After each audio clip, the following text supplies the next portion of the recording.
Hi guys, my name is Louis, the owner of Overseas Pinoy, a website that tries to empower Filipino businesses around the world. So let's look today at a very interesting video, why there are so many Filipino nurses in the USA.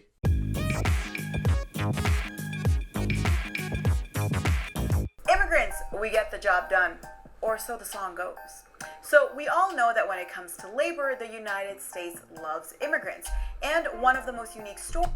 Is that still true today with Trump? I'm not so certain. They want to give a lot of the American jobs back to Americans. Well, let's see how the video evolves. Stories of American immigration and labor actually comes from the Philippines.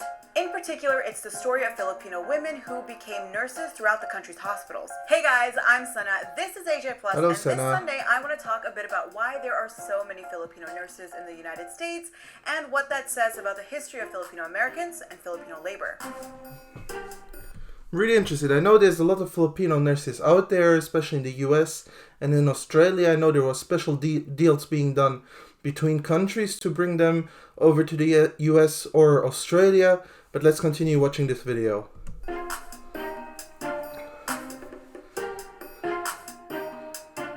Okay, so you might be saying, Sana, the US has a lot of Filipino nurses? Yep. Here's what's up. Yep. Back in 2015, foreign-born Filipinos made up the fourth largest group of immigrants in the country. And the majority... So, fourth largest group. That is crazy. I knew about Mexicans and Chinese people, but the Philippines being the fourth biggest, crazy. The majority of Filipinos are in California, where they make up 20% of the nursing force, which is impressive when you consider that they only make up about 4% of the state's population. Now, it's easy to think of the Philippines as all the way over there, and the United States right over here. But Dr. Catherine Sneeza Choi, who wrote the book Empire of Care, says that imagining Filipinos as simply foreigners actually erases a history between the countries. Filipinos, and specifically certain groups of Filipino immigrant workers, like immigrant nurses, are not foreigners in the way we tend to think about foreigners. They actually have historical interaction with Americans. And that interaction begins... Yeah, that's very true. We are never allowed to forget that the US was in the Philippines and that we have a history together. But also, a lot of what we do in the Philippines right now is very US based, and we are very inspired by US culture. It's like so many other immigrant interactions with colonization. The Spanish colonized and ruled the archipelago we now call the Republic of the Philippines for a few centuries. In 1898, the Americans and the Spanish went to war, and it ended with the signing of the Treaty of Paris. As a result, the Americans got a lot of territories from the Spanish, one of which was the Philippines. But the people of the islands didn't welcome the Americans. They wanted their independence, not more colonizers. That resistance led to the 3-year-long Philippines-American War from 1899 to 1902, and it was fought between U.S. forces and Filipino nationalists. And it was a brutal war for Filipinos. It killed 20,000 combatants and 200,000 civilians. So many deaths, it's crazy. We are now a little bit in a harder times, but that is even incomparable to what is here. 200,000 civilians. I'm really shocked right now. As a result of the violence, diseases like cholera and malaria, and even famine. When the war ended, the Philippines came under the colonial control of the United States. And that's when the story of the Filipino nurses begins. Like in its other colonies, the United States began the Americanization of the islands after setting up a government in the Philippines. You also had American colonial officials going to the Philippines and exposing Filipinos to American culture, to the English language, to Americanized education. And this kind of training influenced so many different groups of Filipinos to dream about the U.S. and to desire to migrate there. American health... And I think not only did Filipinos want to migrate to the Philippines, but it influenced a lot of how the Philippines act still today. And it is very interesting to see how much Americans have brought to the Philippines and how desirable they made the American dream. Workers doctors in the Philippines needed locals to deal with the health issues of Filipinos because malaria and cholera had killed so many during the war. But they didn't find any nurses trained the way the Americans had been trained. And so they began recruiting Filipino women to work as what were called volunteer auxiliary and contract nurses. Around the same time in 1903, President William Taft passed a law that allowed and funded certain Filipino students to study in American colleges. And this led to the first... I didn't know that this early on so many Filipinos traveled already to the States. Really interesting. Wave of Filipino nurses coming to the United States, and it also led to a lot of the nurses staying. They even established their presence with organizations like the Philippine Nurses Association of New York, and the waves of Filipino nurse migration continued throughout the 20th century, especially as the United States opened up its borders a bit more. During World War II, more Filipino nurses were trained to serve in the U.S. military, and during the same time, the Philippines came under Japanese occupation. After the war ended, the United States granted the territory independence in 1946, and 2 years later, the State Department introduced the Exchange Visitor Program, a little something created to push back against Soviet influence. You know, bring more people into the United States and show them what the capitalist good life is actually all about. So true already what I said before, we're very influenced by what America has done.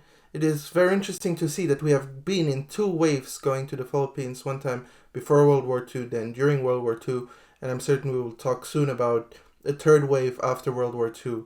I'm not sure how much we still import Filipinos into the US, but I think it is a very interesting relationship that has historical grounds that I didn't know before. Very, very interesting. Because of the decades-long colonial relationship and education in English language, the Philippines became a model country for the program, and the nurses led the way. The program was so successful that it actually encouraged more Filipinos to go into nursing. The number of nurses in the Philippines jumped over 700%, Crazy. from 7,000 in 1948 to over 57,000 in 1953. The program also encouraged the building of more nursing schools in the Philippines. Back in 1940, there were only 10, and today, 429. It is still very popular in the Philippines to become a nurse. I'm sure if you're Filipino, you have a nurse in your family or somebody who wants to become a nurse. And this is due to this whole hype from the Americans.